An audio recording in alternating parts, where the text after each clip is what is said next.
You're listening to the Global Ooge Podcast, where every week we learn about the world through the eyes of entrepreneurship.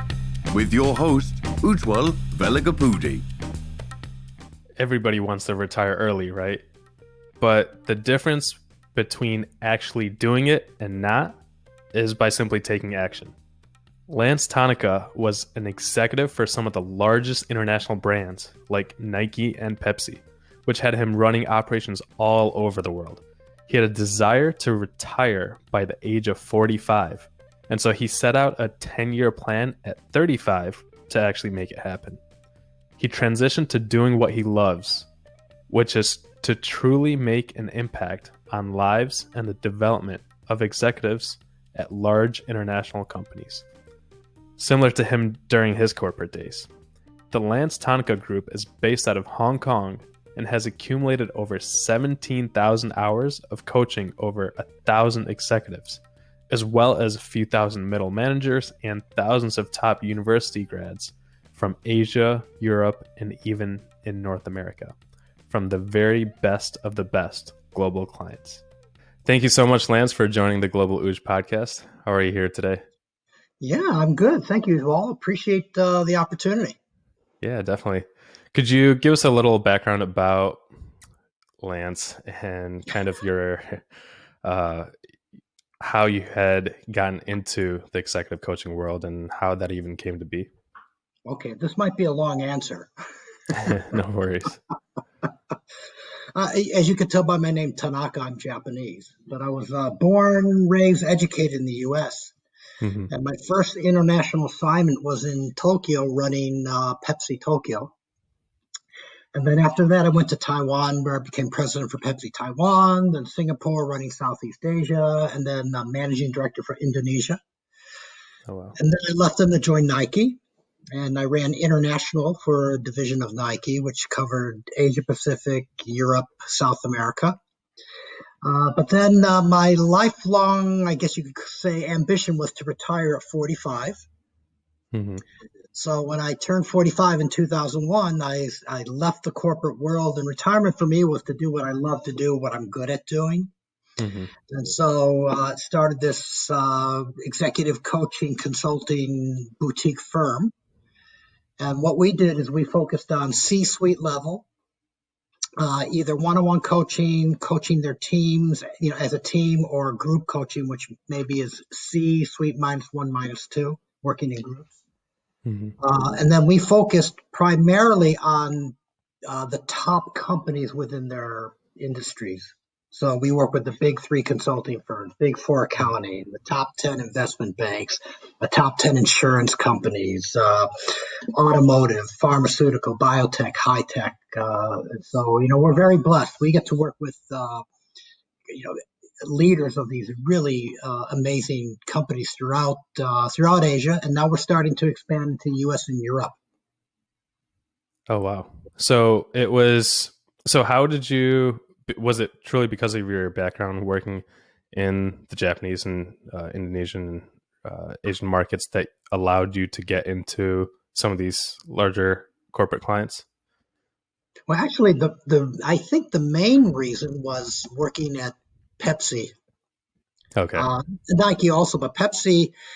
The interesting thing about Pepsi, it is not exactly a warm and fuzzy environment. It's kind of, the survival of the fittest. And what was nice about Pepsi is that you actually run the entire business. From manufacturing, sales, after sales, everything. So you get a full business. And what's nice about it is that they really didn't care what age you were, what your ethnicity was, what your gender was. If you could demonstrate you're ready for the next job, you got it. And you could have been in your previous job for 12 months, and it's okay, let's move you. Right. So really, I'd say one of the key reasons I can do what I do now is because of the training, the experience I got in Nike. But then what I also discovered when I was 35, this is when I was the GM for Pepsi Tokyo. That's when I started putting my 10-year plan of saying retirement. And what I did is I really did a lot of self-assessment on what were my strengths, what was my experiences, my passions, my values. And from that, really leveraged the heck out of all that and created this Hmm. this company around those things. So that's really why I probably could do what I do. Yeah. That's actually pretty interesting because I to have that plan in place to say at 35, I've got a 10-year projection, and 45, it's my hard stop. I am doing this no matter what. Was I mean, I've heard that more and more often in the last decade, I would say, as Mhm. people are saying, I want to retire at X and I want to retire earlier than that 65 traditional target. But Right. when you were going through it, would you say it was common? Would you say it was highly uncommon, even significantly less so than it is today? And how did that actually come to be? Was it an external influence, or was it just innate within you saying, this is it, and I want to, pursue other passions outside? Yeah, I'd say it hasn't changed that much, but Hmm. everybody wants to retire early. you know, Yeah. and I deal with successful executives, Hmm. CEOs, partners, managing directors, and you'd be amazed at what percentage, a high percentage of those people are not happy. And, Hmm. they may be making good money, maybe have powerful positions, but there's something missing. And Hmm. so I think everybody wants to understand this is my vision or this is my mission, this is what I want, Hmm. whether it's retirement or not. I think that's a Right. common thing. Now, what started me on that path was I read a book from Stephen Covey, Hmm. the Seven Habits guy. I read a book called Hmm. First Things First, and I think that was after Okay. the Seven Habits. Okay. And basically, what it taught me is that this difference between urgency and importance. Hmm. That if you draw an axis of The these quadrants. important, unimportant, Yep. urgent, not urgent, you have four quadrants. And it's Yep. that second quadrant. The second quadrant is the most important thing. What's Yeah. what's important but not urgent. Right. And so that's what started me on my journey, starting to realize what's in that quadrant. And Hmm. it's around people, relationships, Yep. long-term planning, faith, health, everything. And that's what I started focusing in on. And then by doing that, I started realizing what's really important. Hmm. And then I started developing a tool, which we use now, called Dream and Achieve, or Okay. DNA for short. And what that tool does, it helps you identify specifically your strengths and your passions. Hmm. Okay. That's really interesting because I uh, just finished Seven Habits a few weeks back, and yeah, ever since then I've had the four quadrants, and I've been making sure that I don't neglect that quadrant because, like he says in the book, it is extremely important. Where those are your relationships, those are your long term, you know, X years down the road sort of tactical items that you need to carry out in order to see that long term vision. Yeah, So, yeah. um, So what we do is we take that, say that second quadrant, and it mhm, tends to be fairly general. It says, I want to be mhm, healthy. I want to develop relationships. What the DNA process does, it makes you answer specificity about who, what, where, when for all those mhm. things. And when you Okay. get down to that, drill down to that specificity, it allows you to take action now. Because if Mhm. you say, "Oh, I want to be healthy," well, that I don't Right. know what that means. But if you say, "I want to exercise, I want to run for 3K on Monday, Mhm. Wednesday, Friday," now that's actionable. Right. Yeah. And how do you break that down? Is it like, for example, something that I've done is I have I have all these long term plans and these goals, and the way I looked at it is, all right, if I do something every single day that builds to that goal, eventually in a certain amount of time, it'll compound and I will achieve that goal because I'm doing it on a Yeah. daily basis. So I've broken down everything that I do on a daily basis, and I have like a daily checklist on a professional level Okay. for business, for a personal level, and then a weekly, a quarterly, and then annually. So how do you kind of get these actionable goals for these executives so that they can incorporate it on a consistent basis to Sure. ultimately achieve? Sure. And your approach is great. That's great discipline. Very few people do what you've done. It's not. First of all, you have to have the overall direction. Mm-hmm. So that's what the quadrant 2 does. It says overall, Right. I want to be healthier, develop relationships, or whatever. And then what you've done is you've taken those things and you've broken them down into very bite-sized, actionable pieces, Mm-hmm. which you now do on a daily basis, which is great. Um, that's what we help people do. Now, what we don't do is probably daily because that's really hard Mm-hmm. for most people to say, okay, Right. I will exercise every day for 30 Mm-hmm. minutes or whatever. They'll do it the first week or two, and then it'll get down to 0 by week 3.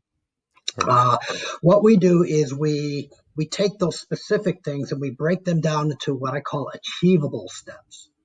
Mm-hmm. So if the mindset says, well, I'm going to exercise every day, then I'll challenge you to say, are you going to do it every day no matter what? Oh yeah. Right. What about holiday vacations? Oh, maybe not. What if you feel sick? Oh, maybe not. What if you got a big deadline? Oh, maybe not. It doesn't work then. Right. So then what we do is say, okay, if you can't do it every day, let's reduce the bar, lower the bar. Mm-hmm. Is it 3 days a week? Even one day a week doesn't really have that much impact on your health, Mm-hmm. but it makes a big difference because if I can get you to exercise one day a week, week after week after week, what Mm-hmm. happens? You start rewiring the brain, and then it starts becoming a habit, and then you can go from 1 to 2, 2 to Right. 3. Okay. And for some of these executives, is it I guess the full gamut of services that you provide? Is it also coaching in terms of their particular role in that industry, or is it more non-industry specific, more so qualitative skill sets We, within we, their role and their yeah, organization? we don't typically work on industry specific things. So Mm-hmm. let's say it's a CFO, we're not going to work Mm-hmm. with them on how to do financial planning. Okay. Um, they're probably much better at it than we are. We All right. focus in on the soft skills around Mm-hmm. leadership, around management, influence, communication. Mm-hmm. And what I found, because I work across all these different countries, different nationalities of leaders, whether Japanese, Chinese, Americans, Brits, Germans, Mm-hmm. and what we found, there are basically 8 common challenges that leaders face, regardless of nationality, function, industry. And then we've developed 11 principles that Mm-hmm. if you, in some combination, use these 11 principles, you can address any of those 8 challenges. Okay. And so we ended up putting that in a book. Mm-hmm. And the book is called Stories from the Top. We just released it last year, or end of Oh last wow. year. Okay. Mm-hmm. Okay. And so you've communicated with all these executives all across, all across the board from every corner of the world. That is interesting to see that you found those common principles regardless of the country and the nation and Mm. what sort of title they have. So as far as I want to get into kind of their mindset, because Lance, you at 35 had that vision of, okay, at 45 I'm going to start, putting this plan into place so that I can retire. What about the executives? Because I've always wondered, as I did have a corporate job. I quit a couple of years ago, and my interest has always been in business. And so I Yeah. was, I could never imagine myself being in any sort of management and executive role. And so when I look at some of those folks, I'm thinking, they would make an excellent business owner. They would make an excellent, entrepreneur. And so Mhm. when you said most of them are not happy, there's something void in what it is that they're doing. What do you think that truly is? And do you see that ambition for entrepreneurial aspects where kind of like yourself, you know what, I'm making good money here, I'm doing well, I've got all this experience, let me do something on my own where I can probably yield the same amount financially and yet Mhm. a lot more freedom. Yep. Yeah. Making that jump from corporate executive to entrepreneur was tough. Mm-hmm. It really was tough because when you're used to being an executive, you fly first class, stay in the best hotels, you got Right. all of these people, hundreds of people supporting you, and all of a sudden that Right. goes to zero. Right. You got to schedule your own plane flight, thing like that. Right. Uh, so that is a challenge. But the interesting thing is, I mean, every day I'm confronted by executives that say, "Hey, I want to do what you do." Hmm. And it doesn't Okay. necessarily mean coaching, but it means Right. I want to do my own thing Right. because I'm just being pummeled, hammered down by the all the pressures and the matrix Mm-hmm. structure and all these things that I can't do what I really want to do. Mm-hmm. I don't get to really leverage my real strengths. I don't really get to work on my passions on a daily basis. And Mm-hmm. so I'd say a very high percentage of these successful executives want to be entrepreneurial. Hmm. Okay. They do. But it's difficult. It is. Is You, it you did more? it, right? That wasn't so easy, was it? It wasn't. It really wasn't. What was going through my mind pretty much was there's a big chunk that I'm leaving on the table uh, financially and the Yep. security wise, and just the ease of what I was doing. It just came naturally and pretty easy to me. And so you're leaving all that on the table. And yes, I was able to. I had about 3 businesses on the side when I had quit. So there was, you know, even greater income. And so I was completely fine leaving it, but it was still in the back of my mind. All right, this is so easy. Why am I leaving this? And so that financial aspect, it definitely,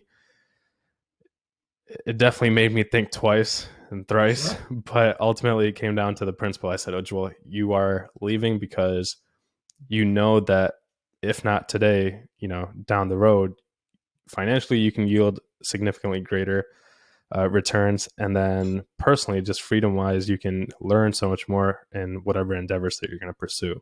And so I kept having to tell myself, all right, it's about the long run, it's about the principle, stick to it. If Yeah. you satiate that need for that short term desire to make that extra couple bucks today, ultimately years down the road you're not going to achieve those, you know, ambitious goals that you set out for yourself, because Exactly. you're not learning, you're wasting your time on just making a couple bucks here today versus learning to make a bigger impact down the road. So that was Exactly. kind of my mindset.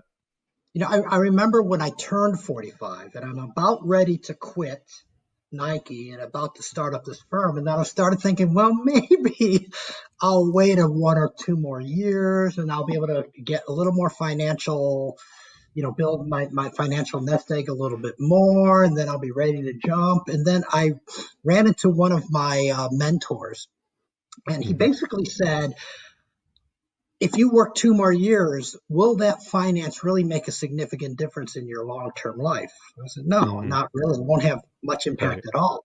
He says, but by delaying your dream by 2 years, that could be a travesty. Oh yeah, And it was right. And that's when I made the jump. that's very true, actually. Yeah. I Yeah. Yeah, I mean, even looking back personally, 2 years would have been today. I don't know where I would have been today if I had started 2 years later.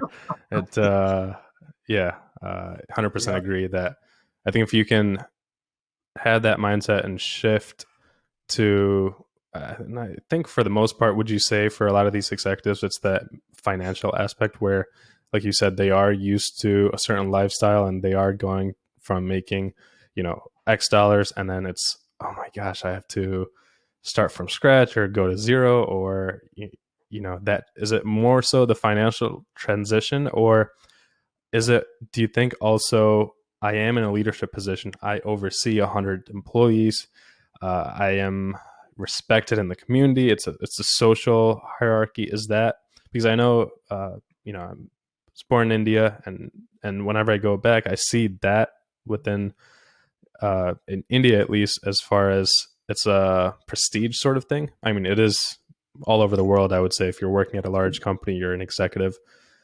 So do you see it being financial or more so the social aspect that's kind of tying some of these folks down to where they are currently? I think it's both. Especially for Asians, like you said, Mm-hmm. Indians, same way. It's Right. your brand is really important, and what Mm-hmm. company you work for, and the Yep. size of your house, and what you got the newest car. That's really important to these people. So it's a combination of finance as well as, okay, I'm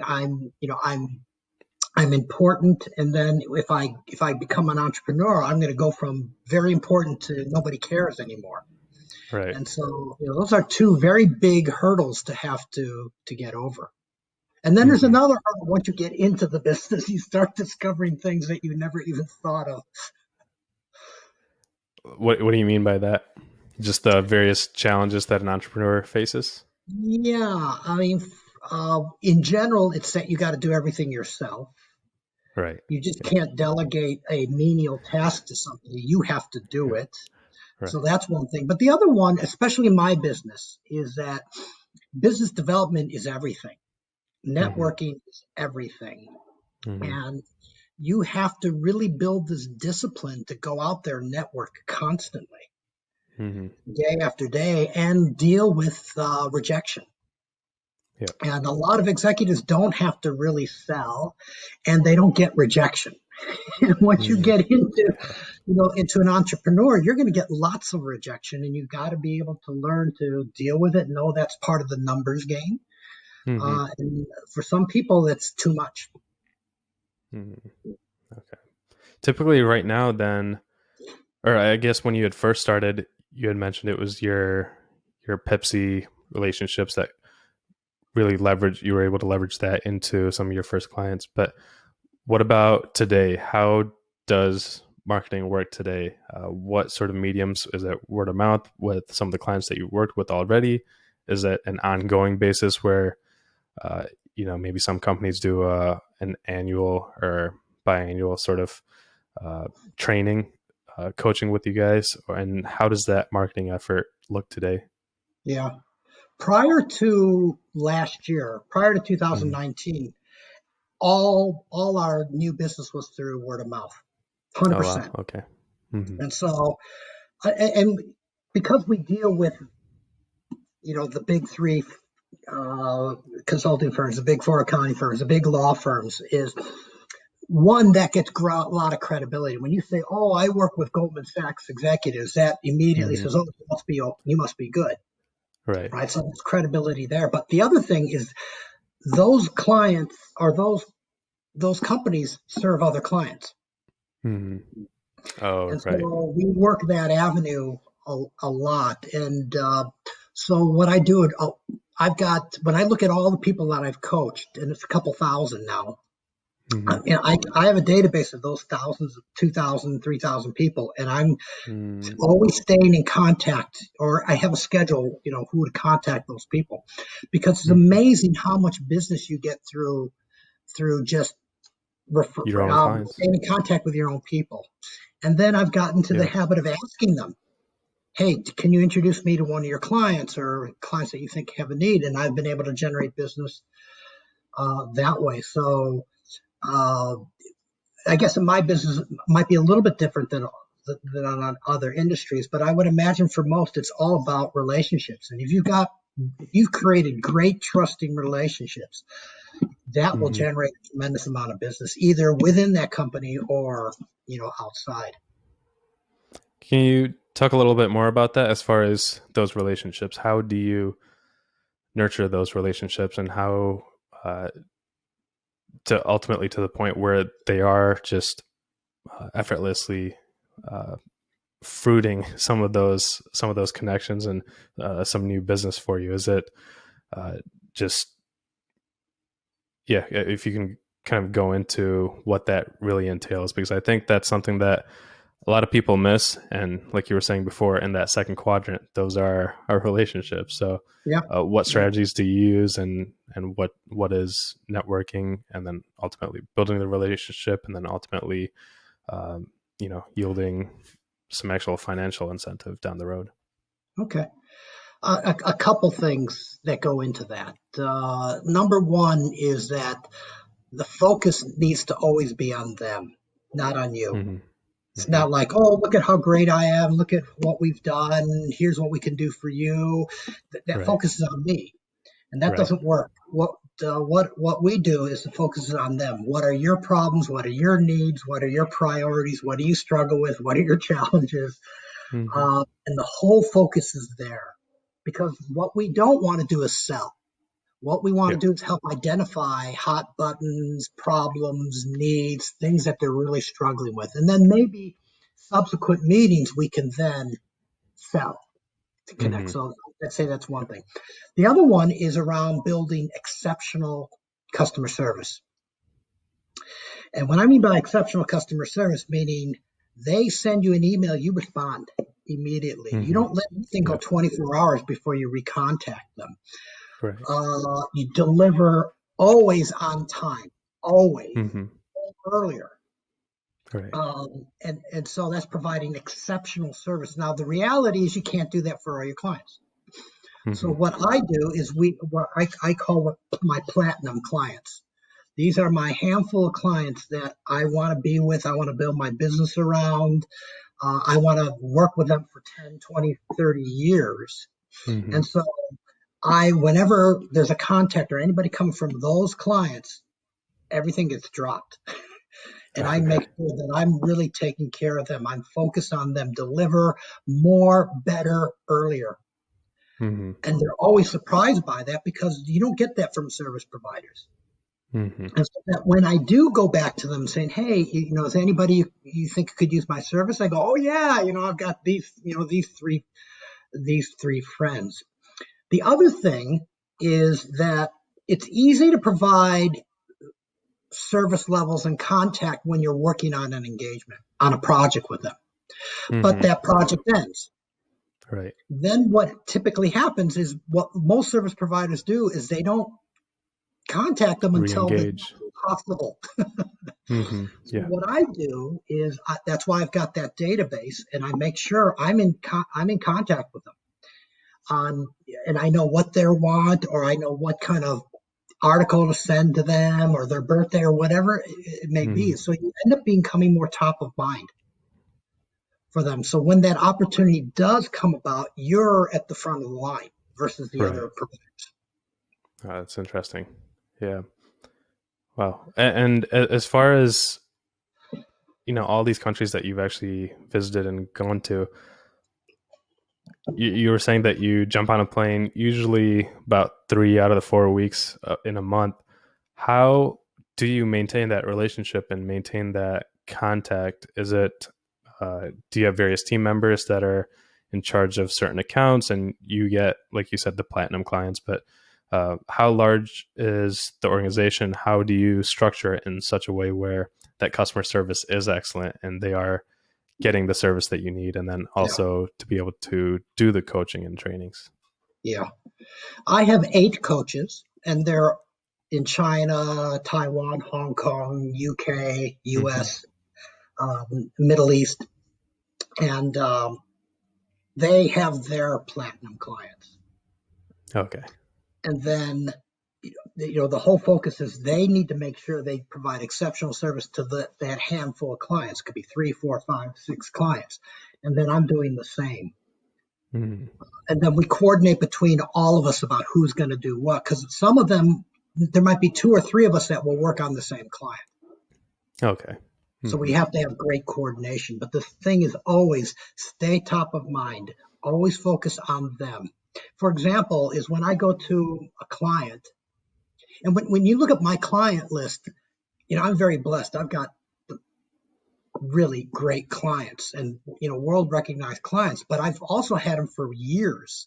For example, Deloitte, I've been coaching Deloitte partners for 19 years. Oh Daimler, wow. 18 Wow. years, McKinsey, 13 years, Morgan Stanley, 15 years. So what I do is let's say I go to the Shanghai office in Deloitte, because I'm working with somebody, I will make a point Mhm. of just walking around the office, their office, and then when the doors open, I'll just kind of stick my head and say, "Oh, hey, how you doing, Say hi. Andrew? How are things going?" Have a Yeah. few minute conversation to move on. One that maintains that top of mind, but the other thing is a Hmm. lot of times they'll say, "Hey, I'm struggling with this." And then Right. I might have a possible solution, and that leads to other engagements. Hmm. Okay. And how during the early days, I'm sure, like you were saying, during that transition, you were doing a lot of this yourself, but Yeah. how did you get to bringing on board 8 other folks that you felt comfortable enough to then put in front of your clientele? Yeah, that's a tough one. Yeah. Because the eight that we have aren't not necessarily the same eight from before. Right. So, Yes. I've tried to do my due diligence and choose the right people. It doesn't always work out. Mhm. But most of these people are people I've known for years. A lot of them I've actually coached Oh, uh, really? I was just about to in the ask that. past. Yeah. In the Okay. past. And so, yes, I'm looking for industry experiences. So, like, we have one guy who focuses on insurance. We've got another one who Mhm. focuses on financial services. One focuses on asset management because they've got 10, 20, 30 years of experience and network in those Mhm. industries. So, we try to focus that way.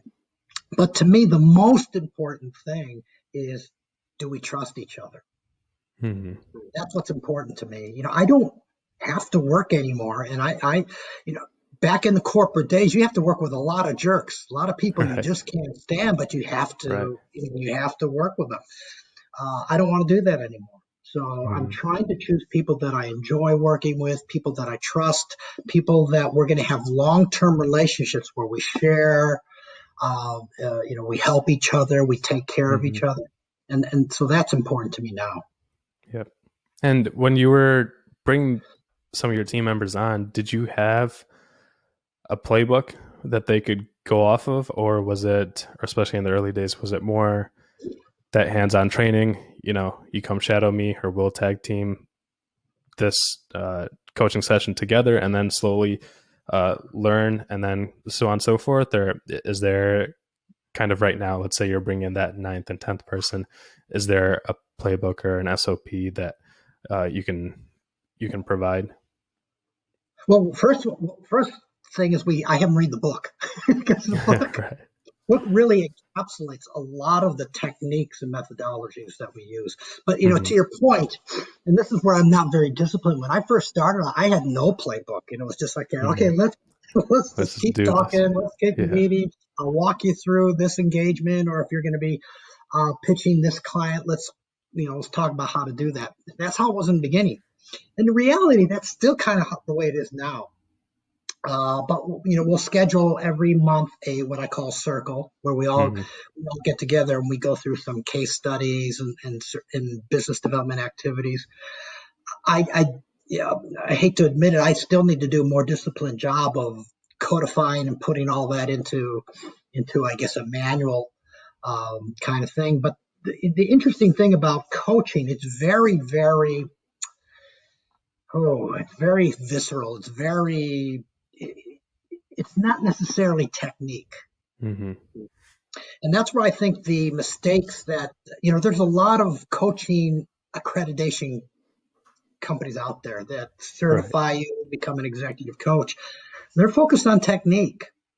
And, okay, technique might be good to have, but coaching, and I'm being biased because I am a coach, but coaching is an art. Hmm. It's not really a skill. It's more of Right. an art. And Right. it's this ability to be able to read people, this ability to tell, is this person really going to do what they say they're going to do? Hmm. Are they really motivated by this? Um, Knowing when to push them and when to pull back, when to ask questions, when to provide uh, advice. Hmm. It's that art, and that's what we really focus on with my coaches, is trying to teach that art with of course with some technique. Right. But technique without the art isn't going to be effective.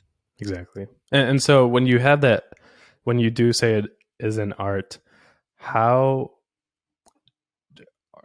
within the structure of your coaching, how long are the engagements typically? And then if it's not a 1 or 2 day or a 1 week workshop, if it's an ongoing basis, let's say it's on a weekly or monthly basis, do you have some sort of KPIs or some sort of metrics, a quantifiable way that you like to break things down and track? Or is it more in a subjective progression type of understanding? Yeah, it's difficult to set empirical KPIs. Mm-hmm. It's really hard to say, well, because of your coaching, you can improve your revenue by Right. 3.2% or Right. reduce your turnover from this to this. It's too hard to nail that down because so many factors go into those numbers. Mm-hmm. So the way we measure is through um, it's through identifying behaviors and then measuring the behaviors. For Okay. example, let's say we go into a coaching engagement. So we'll interview 12 of their stakeholders. Mm-hmm. And let's say from all that interview, it comes down to three key things this person, let's choose one. Let's say this person is not very collaborative. Mm-hmm. Well, when people are giving feedback, when their bosses are giving them feedback, if they're giving it, it's going to Yeah. be, hey, you need to be more collaborative. But I really don't know what that means. Collaboration can mean so many different things. So what Mm-hmm. we do is we take that, what I call attitudinal value of collaboration, and we break it into observable behavior. What does it look like when they're collaborating? What does it Mm-hmm. look like when they're not collaborating? And then we identify very, very specific behaviors. And for example, one of the behaviors might be that you always interrupt people. Mm-hmm. That's a behavior that I can measure. I can see when you do it, and I can see when you don't do it. Yeah. And so then what we do is, okay, now we've got a kind of a stake in the ground, a benchmark saying, okay, people are saying that you're interrupting, you're not listening. Mm-hmm. Then we can measure that 3 months later, 6 months later, go back Mm-hmm. and talk to those people, say, how is this person doing regarding the interruption? And then we can see real change or not. Right. And that's basically how we do it. We just don't do it on one behavior. It might be three Right. behaviors, four behaviors, Mm-hmm. but that way we can measure it. So what are all the, I guess, things that you typically tend to coach on? And what are some of those issues that people come to Yeah, you with? yeah. Well, the number one topic when we're dealing with executives is really all around what I call authenticity. Really? Okay. Are you the leader? Are you real? Mm. Are you who you really are? Are you demonstrating who you are? Do you have an idea of where you want to go? And are you leveraging your strengths, your passions, your gifting, your experiences to become more of who you are already designed to be? And then that also goes around career development, performance appraisals, all that. That is absolutely the number one topic that we work with most executives on. That's really surprising. Why do you think that is? Do you think it's because they're, I don't know, they were only able to get to the position that they were because they had to do certain things? Maybe if it's a political structure, I mean, they've had to come up so many rungs to get to where they're at. Yep. Is it more on the politics, more on managing so many different personalities and folks around them that makes it tough to actually be who you are truly? Yeah, there's a lot of things that go into that, Uj. I'd say one of the key things that we see all the time is that people have a tendency to try to be what other people want them to be. Mm-hmm. And so, or it's like, oh, I really admire Steve Jobs' leadership style, so I'm gonna be that. So, everybody Right. reads the book, Right. Steve Jobs, but that won't work because that's not you. Your Hmm. brain is not wired that way. Your Yeah. brain is wired a different way. And so, what a lot of people have to learn is to kind of, okay, you can admire somebody, but if you really want to figure out authenticity, you got to be who you are, which means number one, you got to identify what that is. Number two, you got to be okay with it. You got to be happy Hmm. with it. And then three, you've got to start doing things to little by little push out the things that you're not good at and little by little bring in the things that you are. Hmm. And that progression over a fairly short period of time, you'll start seeing that you're going to become more of who you are. You're going to become more authentic. Hmm. And then people will gravitate towards you. People gravitate towards authentic leaders. Right. And so that's the number one thing we work on with leaders. And then I wrote another book called Dream and Achieve, and it's all about trying to figure out what is your authentic style. Okay. Hmm. Okay. The number two most popular topic is around influence without authority.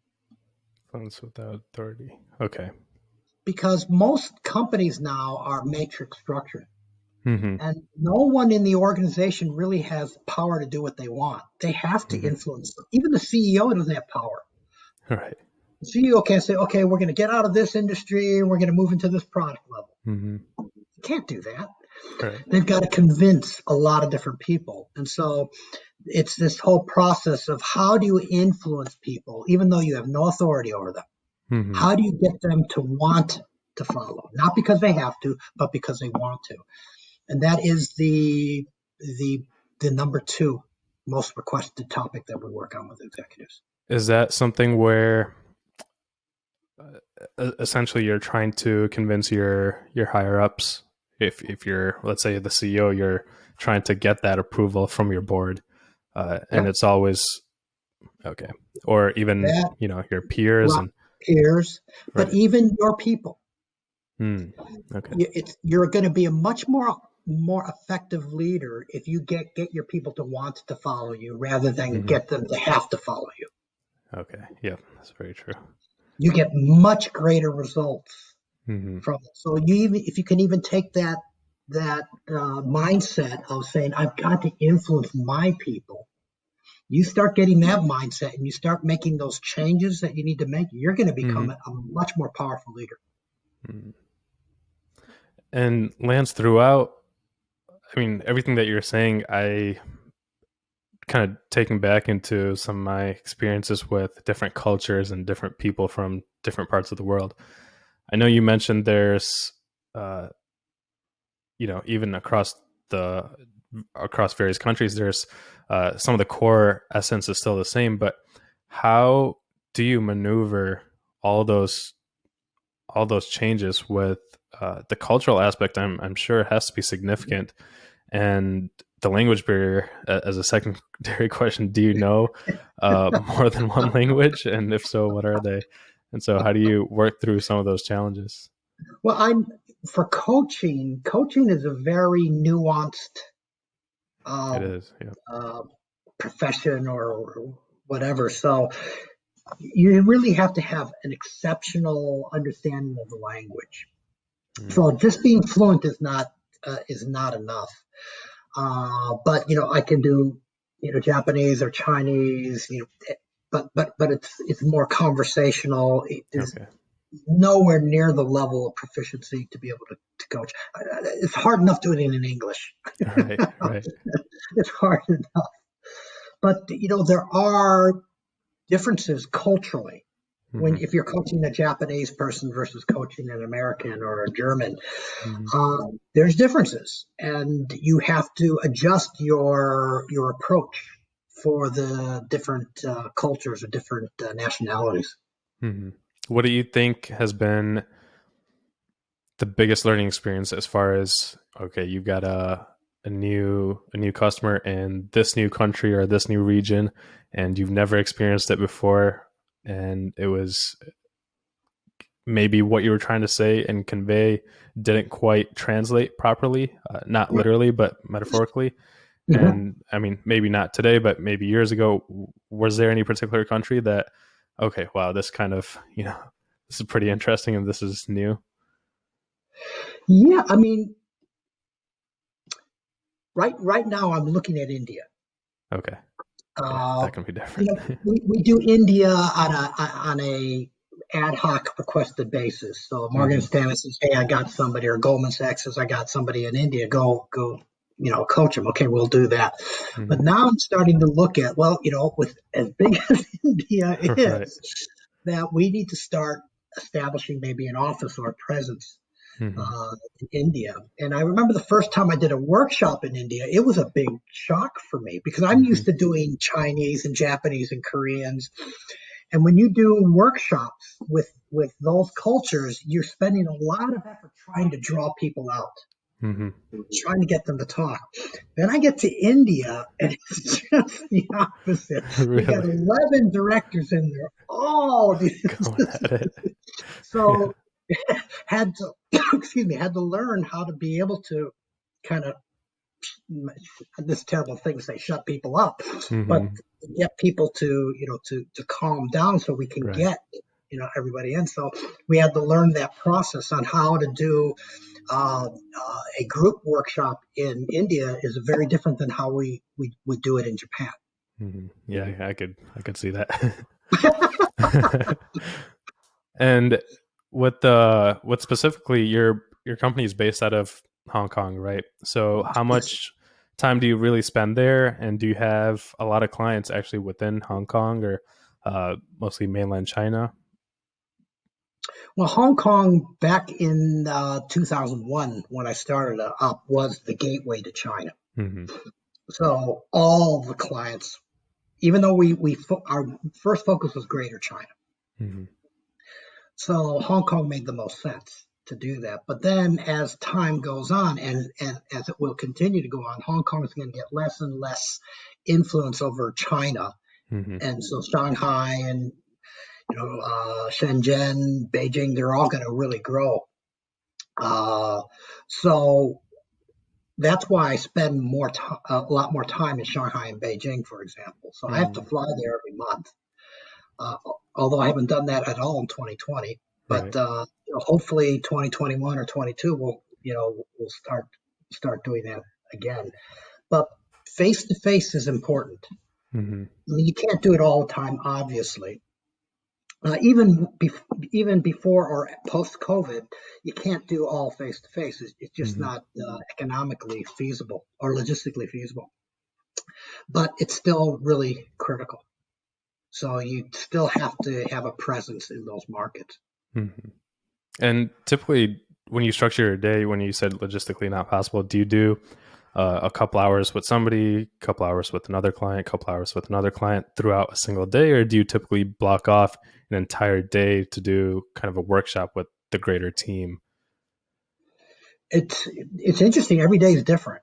Okay. I Yeah. mean, every day is different. We might have a day, 1, 2, 3 day workshop where we're focused on that group of 10 people or 12 people Hmm. for the 2 days. Then I'll have some days where I'll actually have anywhere from 6 to 7 coaching sessions in one day. I'll Oh wow. start early in the morning, go through the evening. Yeah. And now that I'm doing US, Europe, as well as Asia, now it's all times of the day. Yeah.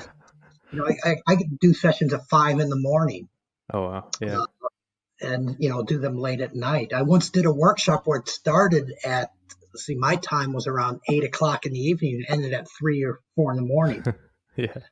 my time. So it really just depends on the day. But that's what I love Hmm. about this job is that there actually is no predictability. It's just Right. everything is different. And throughout this entire process, you focused on primarily executives, right? I'm kind of curious. Have you looked at or even wanted to, or do you think it's a completely different ballgame to coach entrepreneurs like yourself? Maybe, uh, they're not executives of multi-billion-dollar companies. maybe it's multi-million dollar, or they've got small 8-9 figure businesses. Is that a world that you would want to see, where maybe you're not coaching an executive within that organization, but it's the owner of, let's say, a $50 million company, and Yeah. small business owners? Is that something that you like to get into, or is that from a coaching perspective, is that completely different? It's not completely different. So there is some differences, which I could talk about in a second. But started working with startups about a year or two ago, Mm-hmm. and it's fun. Okay. I really enjoy working with these organizations. Um, the difficulty is they don't have a lot of cash flow, Mm-hmm. Right. and we're expensive. Right. We're expensive, so to hire us, a lot of companies can't afford us. So we do things like options or shares or Mm-hmm. deferred. So it's something Mm-hmm. that gets paid down the line if it's successful. But also starting to experiment with working with accelerators Mm-hmm. on these different groups about how can we work with groups of entrepreneurs. But right now, that's kind of like an infant stage. So if you have Mm-hmm. any ideas around that, would love to do that, because it really is enjoyable working with these smaller startups. That's interesting you say that. Yeah, that you do enjoy going that route, because I can see from kind of the flip side that, well, we've already got our established clientele. These are large organizations. They pay us well. They've got the cash flow and stability. But yeah, if you enjoy that aspect where, they're going at a million miles an hour because they have to at the startup level, yet there's a lot more moving parts in terms of what could go wrong because they're going so fast. And so Yeah, I think yeah. it comes with a new set of challenges that, obviously will make it more entertaining for you and enjoyable to work with. But as far as that, on the pricing standpoint, I think, yeah, if you definitely enjoyed that, let's definitely speak afterwards, because I think there could be a way when you hit on the accelerators.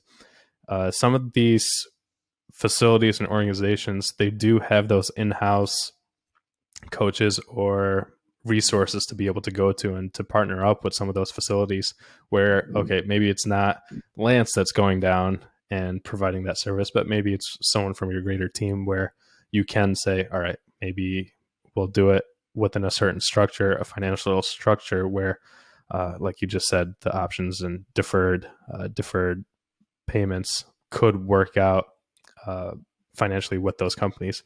And then something that I've also looked at myself is working not just with recent startups, not seeded startups, not angel funded startups, but actually they've gone through a full round of funding, Mm-hmm. and they're venture backed, and they've got some sort of funding where they are looking to immediately deploy. And with the amount of money that everybody's raising these days, it seems like it's burning a hole in their pocket, so they've got to spend it. So yeah, Well, then we'll volunteer there. yeah, yeah. But yeah, I would love to pick your brain on that, because that's something we'd really love to consider. Our first startup is kind of the latter one that you described. They already Mm-hmm. went through the first round, and now they're in Mm-hmm. their second round of funding. They're in the mode of expansion now, Mm-hmm. distribution expansion. It's out of Silicon Valley. It's a Mm-hmm. medical device company. Okay. So it's fun. It really is great working with organizations like that. And typically, what about that and do you enjoy? Like, is it and why did they reach out? Is it primarily we're a 20-person shop right now, we got to go to 500 in 3 years? Is it the expansion and building out their infrastructure internally from a leadership standpoint? Yeah, it's that. I mean, from the business side, they know what they need to do Mm-hmm. Yeah. to grow. But their problem is, okay, now what do we do from the talent side? Mm-hmm.